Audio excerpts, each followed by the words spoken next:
Hello, movie lovers, and welcome to the show. I'm joined by my good friend Oh, Tamika. I'm sorry. I'm not used to you. That's okay. Hey, I'm Tamika. How are you?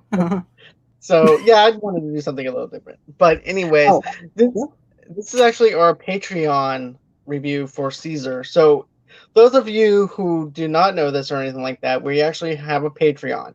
The Patreon is actually in the show notes below. If you guys want to subscribe to our Patreon, just hit the link and everything and pick out the right tier that's actually best for you and what is best for you. Another thing too is if you guys are listening to this on the audio only podcast and everything, you guys are going to get this in a couple of days. For Mm. everybody right now, you guys are actually going to get a little bit of a preview of what we're doing and everything for our Patreon. So, without further ado, let's go on in and do this. So, this is going to be for our classic movies for the Patreon that we're doing. This is for the $5 tier. And this movie is called Little Caesar. This movie came out in 1938. It actually follows this gangster type of guy. And, a matter of fact, his name is actually Rico Bandello, who's actually played by Edward G. Robinson. And this is a classic movie. This is a movie that I've seen a couple of times from time to time where I see it on TV and everything. It just never really captured my eyes or anything like that back when I was young or anything like that. So you guys can actually watch this film on YouTube for free. So if you guys want to see this movie, you guys can. This movie is actually really good. I really love the whole entire aspect where you have his friend who's actually trying not to be a gangster or anything like that, trying to lead the gangster lifestyle. And of course, you also have Rico, who doesn't even want him to be getting out of this whole entire deal or at all in any way, because Rico is pretty much this guy who's set on being a gangster, while his friend Joe, who's actually trying to get out of being a gangster, trying to get out of that lifestyle. He wants to go and settle down with this girl that he actually fell in love with, and pretty much Rico wants him to go on ahead and be a gangster. He can't be halfway in or halfway out. He has to be all the way in. So I know this is also your first time viewing this movie. So what did you think about it? I thought it was pretty good. I like the opening scene with the Bible verse that Matthew, was that 26? Yeah, Matthew 52? 26. Yeah. Where it was basically saying, if you live by the sword, you'll die by the sword. Right. So I thought that was a really good intro and a good foreshadowing into what we would have to look forward to in the movie.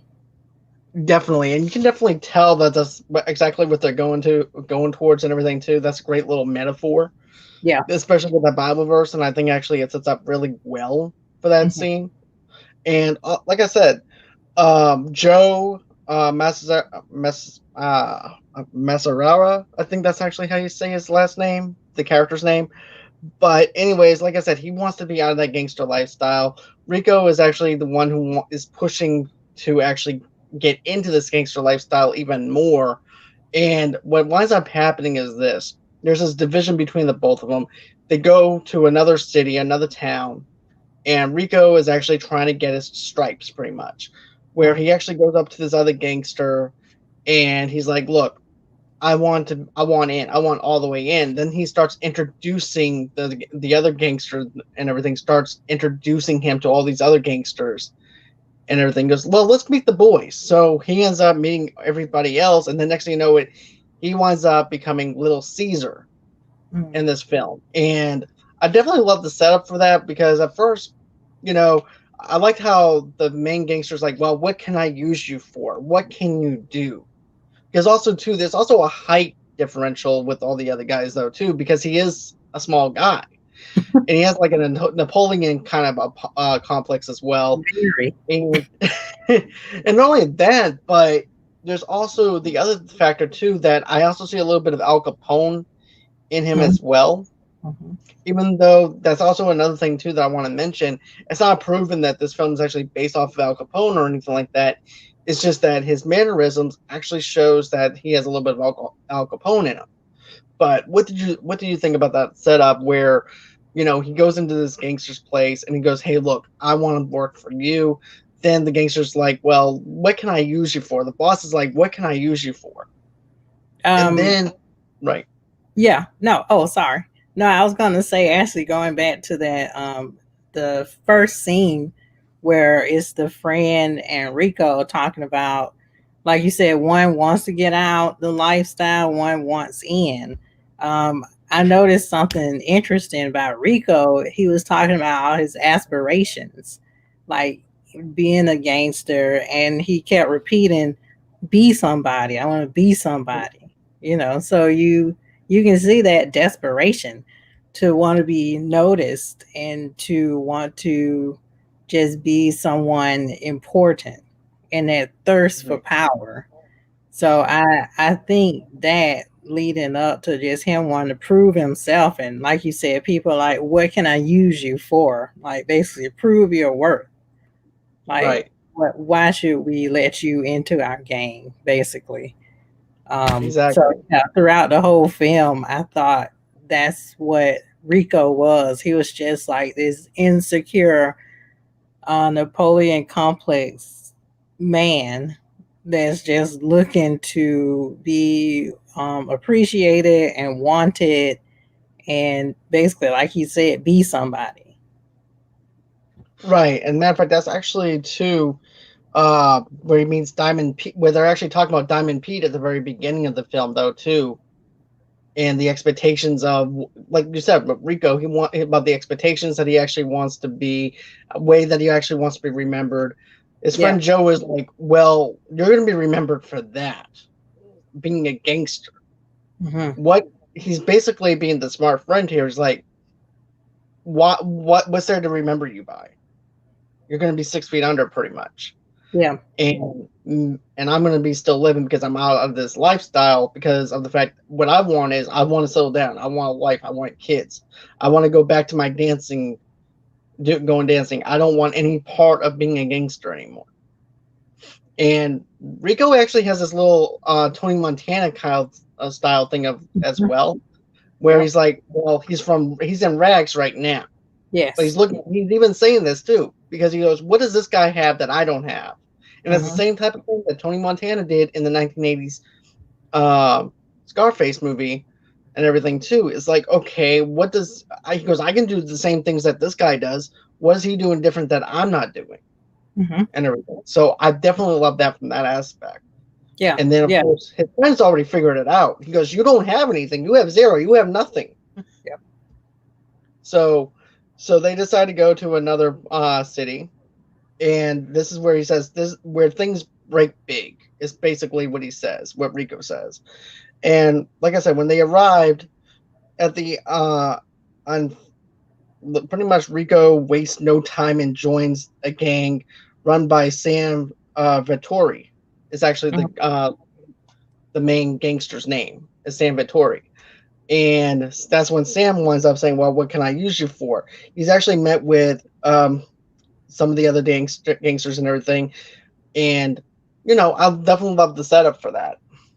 Yeah. Yeah. I too like the setup where he's introduced, like you said, to the gang, and you can see the camera pan on each member of the gang, and we can see this technique in all of our modern gangster movies, especially Scorsese, where they're like, you got Jimmy Two Toes, and then he's like, "What's up? How you doing?" And then you pan over and you got Meatball Charlie. Meatballs. I'm just saying, get it together. Don't break, John. Don't break from the Patreon. Don't break. I'm just saying, like you can see that Right.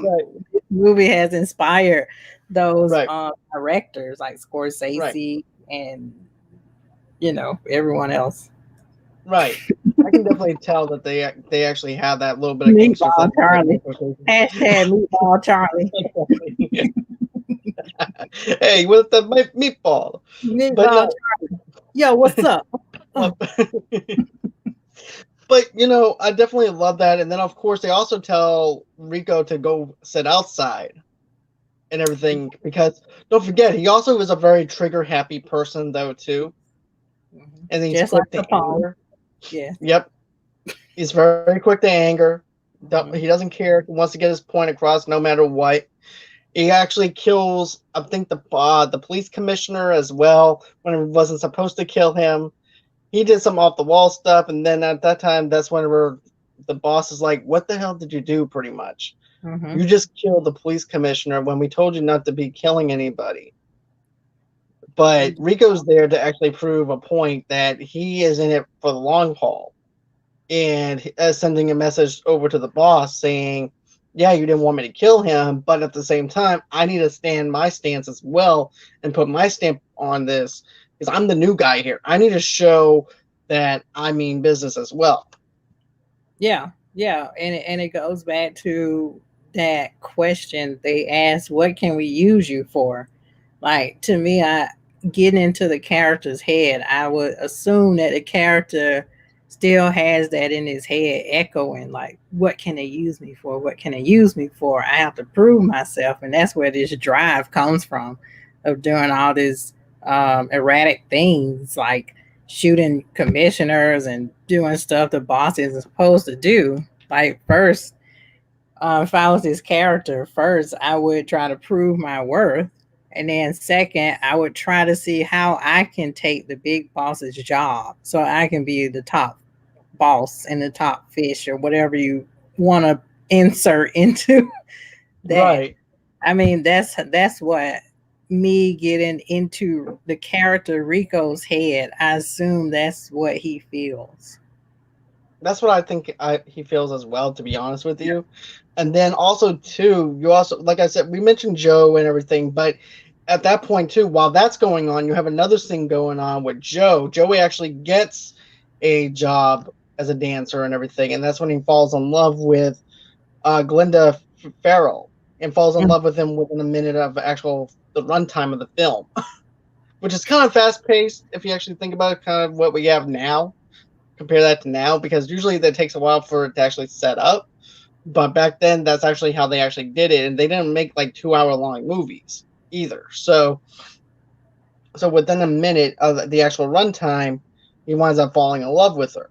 He winds up falling in love with her, and they embrace passionately. She discovers his gun and asks him to give up the gangster life.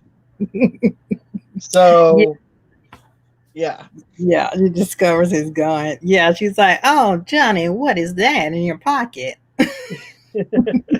He's like, "Oh, nothing.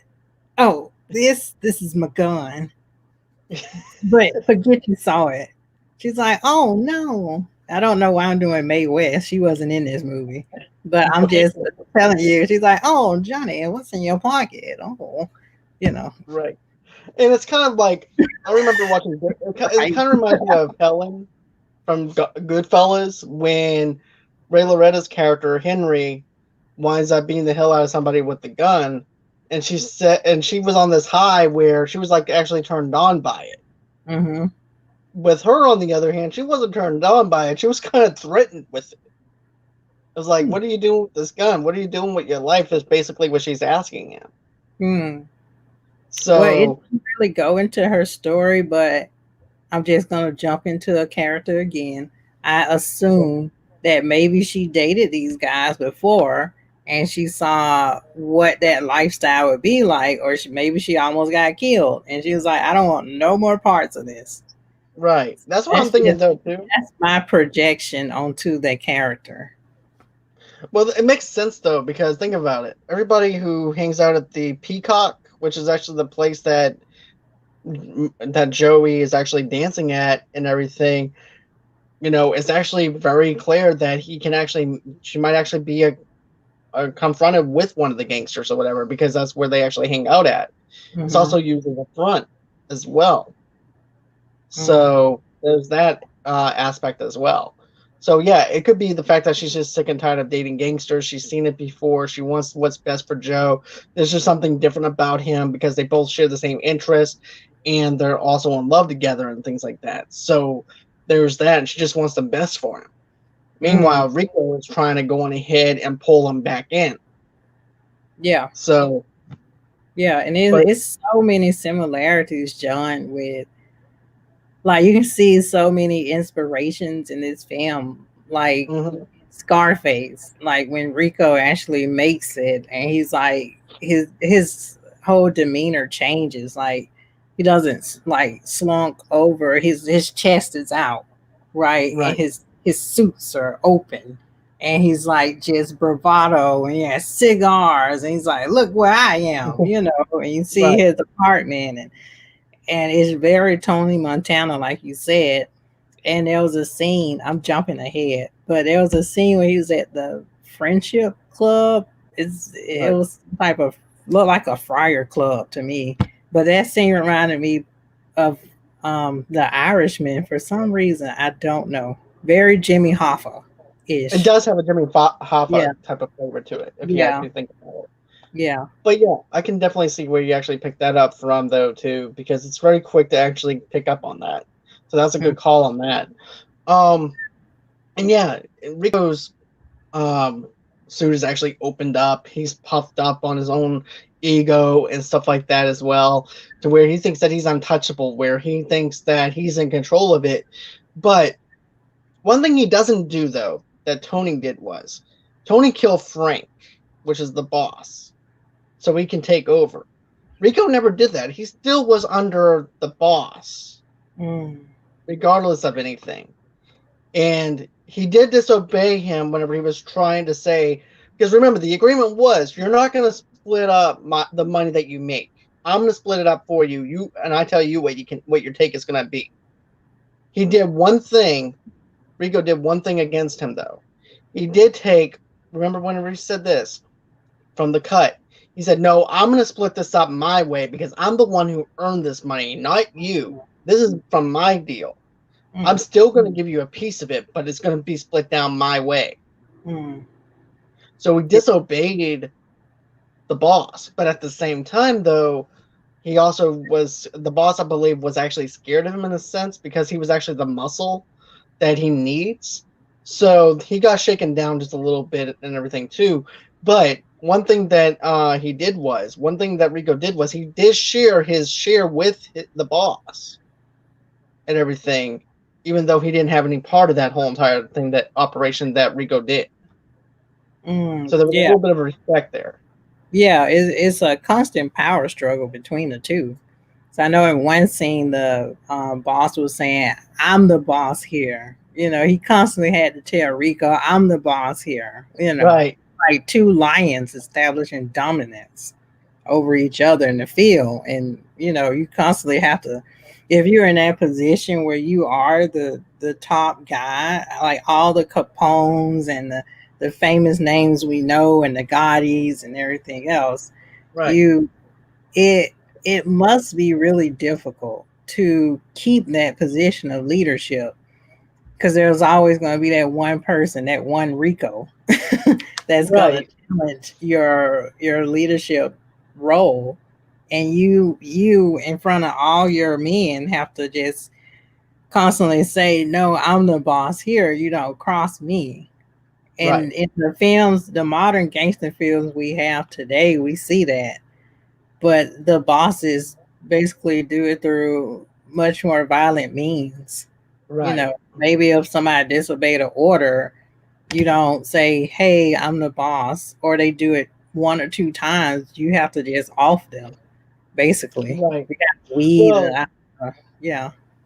right. The perfect example is Tony Soprano, though, as well, where Richie, who gets out of prison, who thinks that he actually was owed money to for being in jail, and he's just stuck in this time thinking that something is owed to him. Hmm. And Tony has to remind him. He goes, This is what he says. He goes, "I'm the fucking boss of this family Mm-hmm. and everything, not you. You need to pay respect." So Yeah. then Richie said, "You know what that means? That means that I need to go fuck myself." Is what Mm-hmm. it means.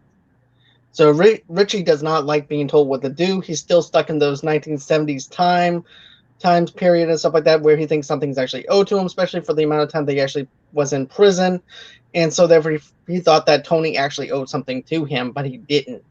And then that was just something that I got out of this whole thing as well. And like you said, after one or two times of someone like that, you have to off him. He has to disappear Yeah. Yeah.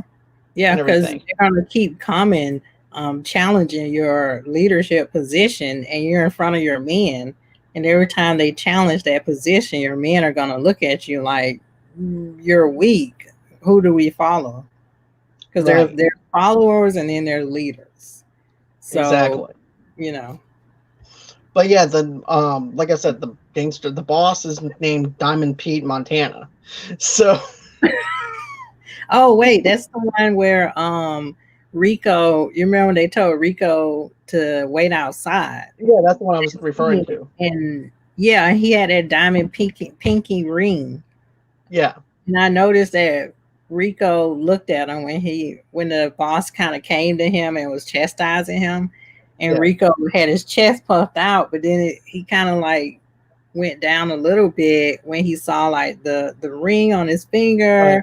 and all these rings and the jewels and everything else, and he was like, "Yes, boss." You know. Right. Because then they But realized he was to take him down a notch just to respect yeah, him. but also I saw like something that he wanted to possess for himself. Right. Like he saw all that as power. He's like, huh, Mhm. okay, this guy is the guy that has the power. This is clearly the leader. I want what he has. Now I want those possessions that are on Right. his fingers. Like all of that is symbol to me that this is what you have to have for power. This is a symbol to show that this guy is the leader. This guy Exactly. And that's what I thought. somebody. He's a somebody. So And that's exactly what I was thinking though too, because it shows a position of power with the pinky ring. He was just fascinated with it. Then of course you have at the Valatori's club, the front of the gang plans a robbery of the Bronze Peacock, and we see that Rico is getting more and more ambitious. Tony the River says that he is scared, and is occurred by Rico turning yellow. Joe arrives late, and upon learning that the gang is to rob the Bronze Peacock, he pleads with Rico to get him out. A pained Rico replies, "You're gonna be in on this, and you'll like it." mm, So, what did you think of that? hmm. That he'll be in on it and like it. Hmm. Yeah. Well, it And sounds like some him yellow. yeah, some peer pressure going on there. And Right. I, I know I keep saying this, but in our modern films, I always see that the guy a guy's position is challenged. Like they're always trying to say, "What are you, yellow? What are you, chicken?" So anytime that happens, what do you expect a character to do besides just prove themselves in a sense? They have to. I mean, you know, and yeah, my I just think that this film is really good, and then I know it goes. It's a reflection on just the prohibition. You know how prohibition spawn these gangster type men, and all these gangster movies were just reflecting on the times of prohibition. But deep down in the core of the film, there is just power struggle. There's wanting to be accepted. There's um, just wanting to do better for yourself. It may not be in the best means, but you know, Exactly. It may not be in the best means or anything like that, but it certainly does spark up something, you know? yeah, yeah. And then there's also too, it also sparks up the robbery when the robbery occurs, and Joe acts out the part at the Peacock, of the Peacock as well when it's robbed successfully. But as they are turning to leave, Robin necessarily shoots the crime commissioner. Joe is noticeably shaken, and Olga tries once again to turn him from the gang. So Mm, Olga once again tries to turn Joe away from the gang and that lifestyle. So it's Yeah. twice that she tries to turn him away. Hmm. Yeah. Yeah. But like the theme of the beginning of the film says, if you live by the sword, you die by the sword. And I think Rico, no matter how many times that it was brought to him, like you need to turn away, he still chased the sword down until he ultimately perished in the end. Right. And that's exactly what he did. He actually, basically, he winded up, his own ego got the best of him, thinking Yeah. that he's untouchable. Just like Hmm. Tony. Tony thought he was untouchable, couldn't be Yeah. replaced, and everything. And we saw the outcome of that, and it's the same outcome that um with Rico. Rico went through the same stages as Tony did and everything, and it didn't work out so well for him. But I'm just glad that Joe has somebody and everything that loves him enough to say, hey, look, you know, I love you. I do not want this for you. You need to get out of this whole entire situation that you're in and everything and turn away from Rico. And then before you know it, he does turn away from Rico and he winds up just being with her. He's just a dancer. He doesn't want anything to do with Rico or anything like that. He's more scared of Rico than anything Mm. And because he knows the power that Rico has. how odd is it to that somebody leaves a lifestyle like this to be a dancer?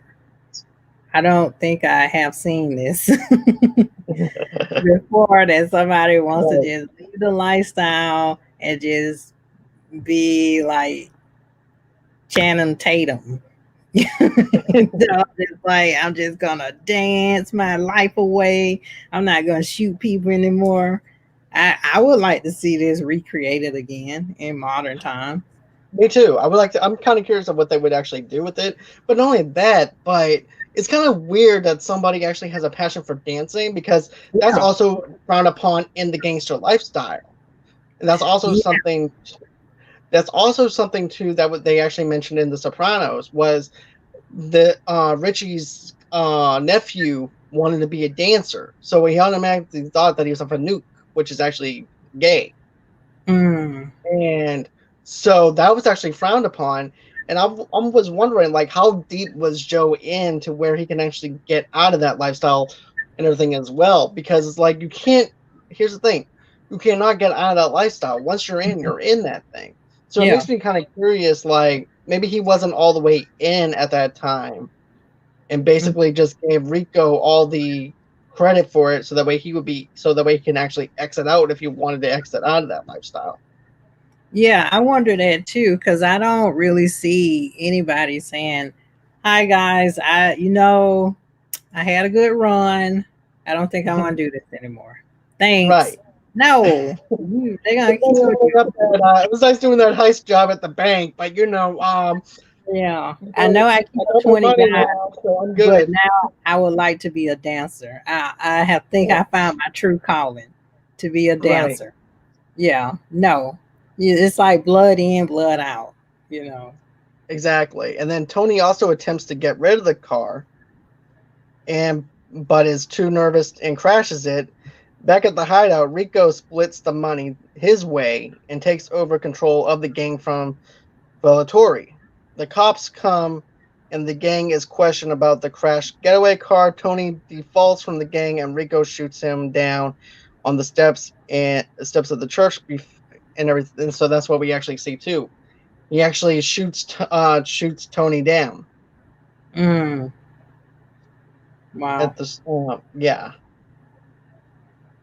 And then sometime we don't even know how long the time actually passes. All we know is there is some time that actually passes because usually they wind up saying 3 months later, 6 months later, a year later.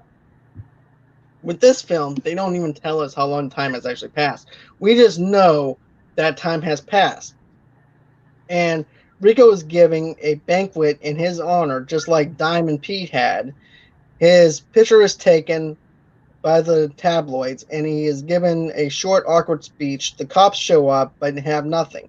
The headline the next day is in reference to the banquet, and Joe overhears in Lorch talk about the killing of Rico, and when they find him, they won't be no banquet that Rico gets, and it will be awake. He telephones Rico about the threat to his life. Mm. So some stuff winds up going there. Yeah. I was just reading about um, that the success of this film made Hollywood want to create 50 more I can see that of the though. same That type. explains how we got our Godfathers, our Goodfellas, our Hmm. Sopranos. It explains it Yeah. all. Yeah, yeah. But the first, I believe, gangster film is called The Black Hand. It came out in Yeah. 1906. Because I was just wondering it in my head, like, what's the first gangster film of this type? But this came out in what, 1930s, Yeah. 1932, 30 something. 36 of So them. yeah, Yeah, it, 1938 this movie came out. and it's during the Great Depression too. So I was talking about prohibition, but yeah, it could be a little bit of prohibition too in it as well. But the way this film came out was during the Great Depression, and with the Great Depression, you have desperation, and the Exactly. heroes aren't the government officials, but they are the small town people, or those who um want to aspire to be bigger than life. So I Right. think that this film reflects the time of the Great Depression as well, You can definitely where tell that there gangsters is are heroes. a. Yeah. You can definitely tell that is kind of like the Great Depression thing, especially when you look at the cots towards the end of Oh it. Whenever Rico's actually hiding out in this rundown hotel, even though the price is like 39 cents to stay in that hotel, it's yeah. just a 39 rundown. cents. What? Right. I wish. Right? I wonder what food service was like. Oh man, I want to stay in the Hyatt for 39 cents. Right? Yes. But it's actually a rundown hotel though that he actually stays in though, so I don't think the food will be that great.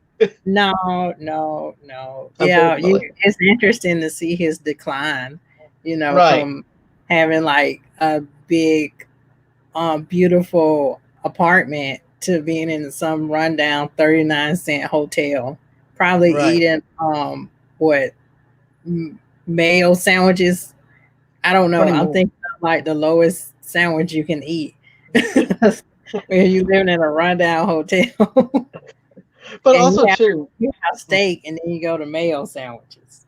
Like, exactly. But yeah, I could just say maybe bread and butter or something like that, yeah, or there you go, just bread and something that's not even kosher. But butter. like I said, some time passes, and that's whenever he winds up. Rico winds up shooting his boss and everything. So at that time, he does shoot his boss and does take over, but it takes a little bit of a setup to actually get there for him to actually to get that part set up. Mhm. So that's when Rico does become the boss. So then after that, Rico seems oblivious to the danger. He is next shown buying 10 newspapers and his picture on the cover, and then walking down the street with in broad daylight with no protection, and a car speeds by, and shots are heard. Rico is wounded in the arm and is definitely shouts that they are bad shots. After hearing about Joe calls. He vows to pay Arnie back for the wound. Mm, So there's that. mm. So once again, Rico was doing his thing, having a Yeah. bunch of newspapers and everything, showing that he's big and bad. He runs the city. He runs this town. Nobody else does. He runs the streets. And Mhm. it's also something that Christopher Moltisanti does in The Sopranos, where he's actually trying to make a name for himself, and everybody's just ignoring him. He got rid of a couple of people for Tony. Nobody's mentioning Christopher at all. Then finally, on one of the episodes, he actually is mentioned in the newspaper. Next thing you know, Christopher takes all the newspapers and everything and puts it in the car and goes and drives away because he actually got the recognition that he wants. Yeah, it reminds me too of Gotti. how Mm. he would just like, I have no idea. I just went into full cat mode. I was like, what was that? Something fell. But yeah, I'm back. Sorry.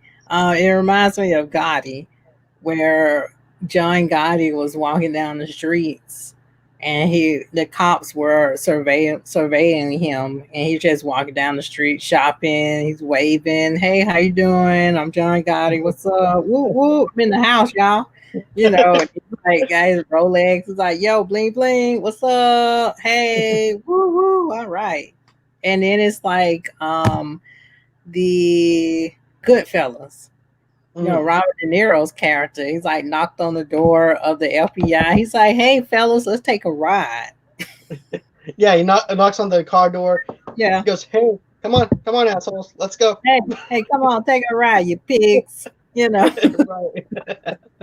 It's my Robert De Niro. Yeah. Yeah, I don't do a good Robert De Niro impression. I don't either.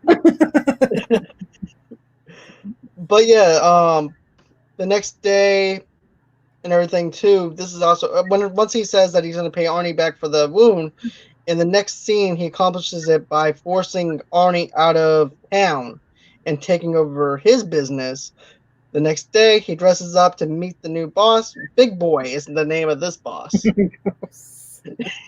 All I can think of is like the Big Boy restaurant that they used to have that Austin Powers was in. Oh, okay. Well, I thought about Outcast. I'm like, Big Boy. Oh, snap! You move. Dun, dun, dun. Okay. But his new boss, Big Boy, now that he has displaced Arnie, walking around Big Boy's house, Rico's love of the material things is obvious. But he can't appreciate them, admiring a golden frame, but not the more valuable painting and flickering cigar ash onto an expensive rug. Big Boy takes him in and offers him Pete Montana's territory. Rico shakes his hand and they seal the deal. Wow. So now Rico has Pete's territory. So, and also the respect of Big Boy as well. I'm sorry, I don't feel intimidated by that name. All I can think is, "Hey, Big Boy, what's going on?" Big Boy, I run this joint, But yeah. See, man, I wonder that's in those films they talk like that. Right. I'm gonna run this joint, see, and then I'm gonna take this guy out. Then I'm gonna take that guy out. See, man, just the best, you see. Yeah, that cadence, like it's like a up and down. Oh, yeah. Like who came up with that? Like, because I've seen that in so many films and it's been spoofed on so many. I just want to know who. Well, even in the Batman movie with Penguin, it was like that though too. Right. So it has that little nostalgia feel though to it too back in those days. But I could just see the gangster going, "We don't talk like that." No. Wait, was that James Cagney? I think James Cagney did that. I think maybe that's. And I'm gonna go there, see, and then I'm gonna take them out, see, man. You see, sweetheart, what I'm gonna do is I'm gonna go on ahead. I'm gonna go to the bar, and then after that, you see, sweetheart, and then after that, I'm gonna go ahead and kiss you. Yeah. And then after that, yeah. See, okay, I'm gonna take the territory, Tony. And you know what, Tony? I'm gonna punch him in the head, man. And it's gonna be mine. The will be mine. Yeah, man. I'm gonna get your territory. You see? Yeah, see, sweetheart, I'm gonna go get that territory right there. I'm gonna get you the biggest diamond ring. I'm gonna tie a moon around a lasso around the moon over there, and after that, I'm gonna bring it back to you. Hey. Yeah. Okay. Oh, sorry. Yeah. See, and then I'm gonna get that broad, and I'm gonna take her home. See, man. But yeah, stuff like that. That's our impression of James Cagney, I guess. Okay, let's. Now that we lost almost all our viewers, let's see. Man, where you guys going? Hey, we still got more of the show to go. See, stick around. Yeah. but you give her $5. See, Yeah. man, we got But 10 and we got 20 tiers. See, you should go up. See, who knows what you get with the 20? Man, no, I'm But done. you know, Sorry. what did you? I have a quick question for you though too. You Okay. see, but you know, I have a quick. But no, I have a quick question for you. You know how I told you time passes in this film and doesn't illustrate how long it's been? Are you okay with that, or do you like not knowing how much the time frame has actually passed? I am a modern woman, John, and I Okay, am so used to movies spoon feeding me 20 me years, too. 5 years later. But You see, and that's the thing with me. I guess my theory to that would be they're just telling you in this lifestyle you're in the moment, like it's moment by moment. They don't go into like 5 years later. 5 years Rossi love the question. Thank you, Rossi. Bronte, yeah. How you Yeah, doing, sweetheart? Yeah. yeah. You calling me funny? Am I a funny guy to you? Am I I funny? can't do Am I joke funny to you? I can't do joke Can we go for a smoke? What are you trying to say? I'm funny? You trying to say I'm funny? Funny Funny? how? Funny like ha ha, funny like hee hee. Like I'm a clown? Okay. Huh? Like I'm a Am I fucking a clown? clown? Man, what are you trying to Okay, say? okay. Okay, okay. Right. So the theory, yeah, that time So, that it's in the moment. Like if you're in this lifestyle, you're in the moment. Like there's right, no you're not concerning yourself with 5 years later. You're like, this is the moment. I gotta take this guy out. I gotta do this now because you know your lifespan is very short. So that's just right, my exactly. theory. But it Well, would be nice to have like 3 years later for the audience. right, exactly. But some time passes again, and this time Rico has continued to take care of himself. Is here in his gun with essential results. And then get this, Rico is in a mansion similar to an appliance of big boys with a fancy tie clip and a ring like the one that he once admired by Pete Montana. Joe is invited over, and Rico tries to convince him to come back to the gang, offering him a partner position on the north side. Joe refuses, and Rico is hurt. He refuses Joe of going soft and blames Olga threatening her life. So that just goes to show you how much of a loose cannon Rico actually is. Joe Yeah. says no because he doesn't want to be part of that lifestyle, and he's even offering him the east part of the town, having his own crew and everything. Mm-hmm. And that's something else. And now he's threatening his girlfriend. Mm, Rico is now threatening Olga mm, and everything. If I was now, here's the thing: if this guy, I don't care if he's gangster or not, if he was threatening the person that I was with, I would mm-hmm. be all over him. I'm Yeah. sorry, Yeah. but Joe has no kahunas. He's not. He's ballless. If you actually think about it, because Mm-hmm. he's afraid of the guy. That's why Rico thinks that he can get over on him and everything.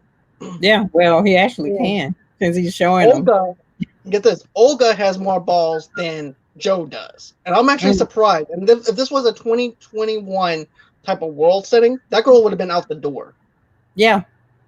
and everything. That girl would not have stayed there with Joe. Mm-mm. Because girl wants masculinity. He doesn't show any masculinity at all or Mm-mm. anything like that. Olga is the one who wants to actually help Joe.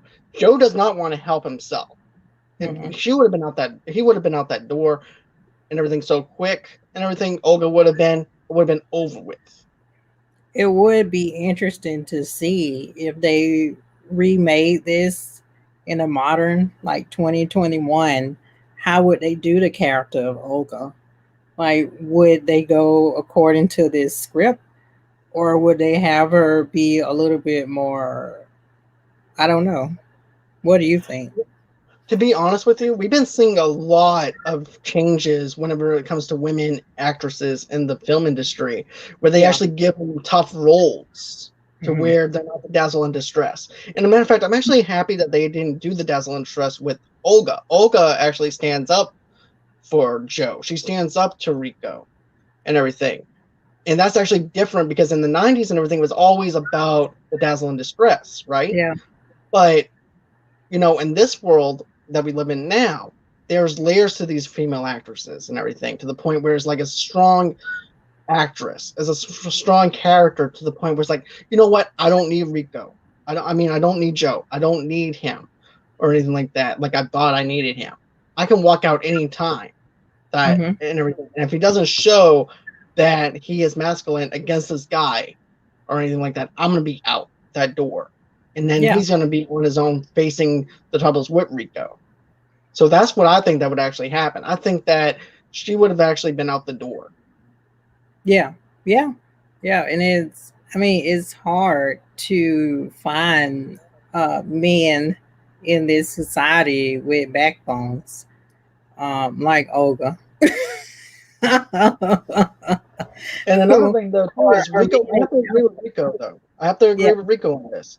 Rico claims that Joe is going soft, and he blames Olga for it. But no, Joe was soft even before he met up with Olga. But I yeah, blame Joe for being soft, and Rico is right in that aspect. yeah. He's very afraid. I'm surprised he lasts this long in this type of lifestyle. Um, Right. but yeah, I mean, yeah, poor Joe. All he wants to do But is be a dancer. He's tired of killing people. He may have shot that guy, like, 5 years ago, but he just wants to be a dancer. Okay, he wants to be on Dancing with the Stars. He just wants to live his life. that's all he wants to do. He just wants to All I dance. want to do is dance. I may have killed that guy 3 years ago, but don't look at that. Look at now. This is me now. I'm a dancer. Exactly. My You dance. know, I'm a dancer. I But saw. yeah. Yeah. But Wow. yeah, but Joe also declares that he loves her, and Rico becomes hysterical, threatening them both. They are interrupted by a call from Big Boy. Rico assumes that his boss, that Joe, will be his partner, while Joe flips out the back and runs to Olga's apartment. She calls the police, and Rico and his right-hand man burst in. You see, that goes to show you how much of a wuss he actually is. He Now, doesn't go in there to confront him or anything like that. He sneaks out the back to where her apartment is, endangering her and everything. Joe just cares about himself and dancing. That's That's all he all. cares about in this world. Now, do you think Rico is jealous of their relationship, though? Well, That he at the didn't very have that beginning, type of love? well, if you remember in the very beginning of the film, Mhm. Joe was actually talking to him about women and everything, and about his goals and what he wants, what his end game is, what Joe's end game is. Rico, on the other hand, his end game was being a gangster, and that was Mhm. it. And he even told Yeah. him, he goes, "You don't need a woman in your life or Mhm. anything like that." And I don't think he I don't think he wants what he has. His life is the gangster life, and that's it. That's all he wants. He wants to be a gangster Yeah. because I don't think it has anything to do with the jealousy thing or anything like that. He just wants his friend that he knew from back then before he got with Olga to be in Okay. this lifestyle. And because of the Mhm. fact that he can't be in that lifestyle, he chooses not to be in that lifestyle, it makes him pissed off and everything, to the point where, okay, well, if you can't be in this lifestyle or anything like that, I'm probably just going to take you out. Mhm. But at Wow. that point, though, whenever he's actually faced with the choice of pulling that trigger on Joe, he doesn't. And then even his henchman calls him yellow Mhm. for not pulling the trigger. Mhm. But I'm thinking this. The reason why Rico doesn't do that is because of the close friendship that they actually have together and everything they went through together. Mhm. Yeah. It's kind of like So, Captain America with Bucky. It was like, right, kill. No, he's my friend. And then Tony's like, but I am too. And he's like, shut up, bitch. Pow. You know, that's the edit right. cut. John, I right? thought you Yes. were my friend. I thought you were my friend. Exactly how it went. Shut up, bitch. Oh my god. Okay. So like I said, then but Rico deflects the aim and hits Joe in the arm. Joe does get wounded. Yeah. The police arrive and Rico and his men flee. Olga tells the police that Joe will testify. Once again, Olga's telling them what Joe's gonna do, even though Joe didn't say he was gonna testify. Mm-mm. It's Olga that's saying that Joe is gonna testify. So that's what I have in my notes. But anyways, will testify in that he deserves. The detective sends the men after the gang. Rico's right hand man is killed, but he escapes. Rico reflects. This is what I get for looking out, liking. Well, this is what he says. He goes, "This is what I get for liking a guy too much." Rico hides in the house of an old woman. So Rico is now a wuss. Yeah. Because now he's hiding. Because he's not this big masculine guy either that he was actually pursuing either. So now he's cut down to size. He's cut down back to his regular height and everything. Wow. And so she hides him out, and an old woman who cuts a hard deal, and out of the 10 grand that Rico has, she only gives him $150. So I'm like, what? Yeah. That's like one pair of Jordans. Right? But yeah, it just goes to show you that he was desperate, and he knew if he didn't give her that 10 grand, that she would actually run off. So therefore, all he gets is $150 out of it. And that's actually something that Rico got pissed off about too, was the fact that he only got $150 out of a $10,000 job that he did. I would be pissed too. Right. But more time passes, and another card reads, months passed. Rico's career had been like a skyrocket, starting from the gutter and returning back there. So it's kind of like that old classic song, I've been from rags to riches. Yeah. And back now, yep. Mm-hmm.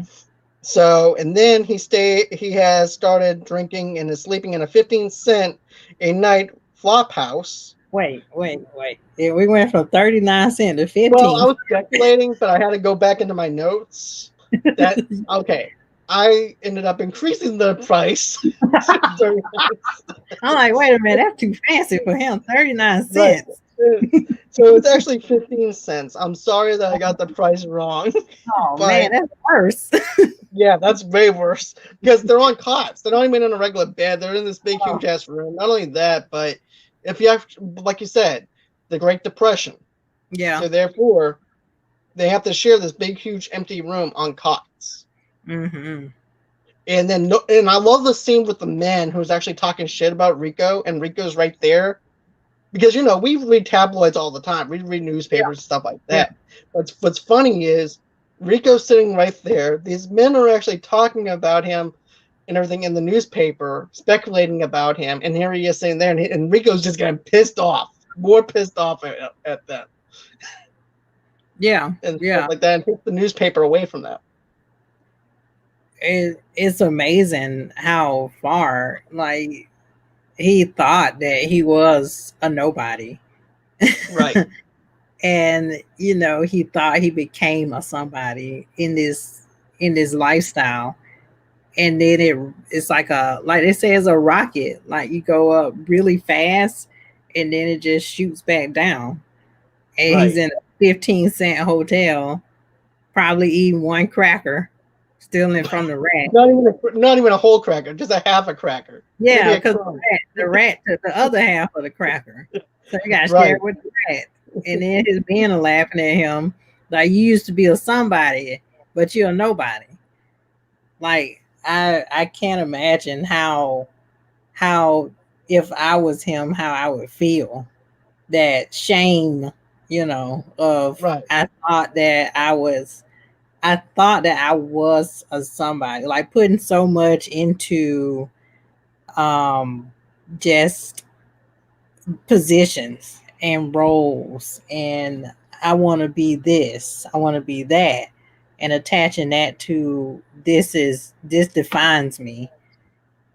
But he didn't have to do that. But i No, i don't know, that's a different, like, Great Depression, that's a different mentality, yeah, that is a what we whole are different now. ballgame. I can't really judge too harshly, but I am judging. Rico. Well, get this though. The other transits at the house read aloud a newspaper, like I said, and it was insults Rico. He is visibly pained and calls. Get this. He visibly pained and calls the police, who promptly have the call traced. They find him walking down a deserted street, and the detective shoots through a billboard, and ironically, of Joe and Olga's new dance routine, killing Rico. Mm, So he's actually killed yeah, behind a billboard. mm, Imagine this: killed behind a billboard that your friend is on, yeah. of Olga and him, which I find ironically, just painting the picture a little bit, Mm-hmm. that Wow. Rico got his dream, which killed him. Mm, And meanwhile, you have Joe and Olga, who's living their dream in the high life. mm, wow. That's what I was symbolizing. That's what That's it seemed messed like to up. me. Yeah, yeah, I agree. It's really messed up. Wow.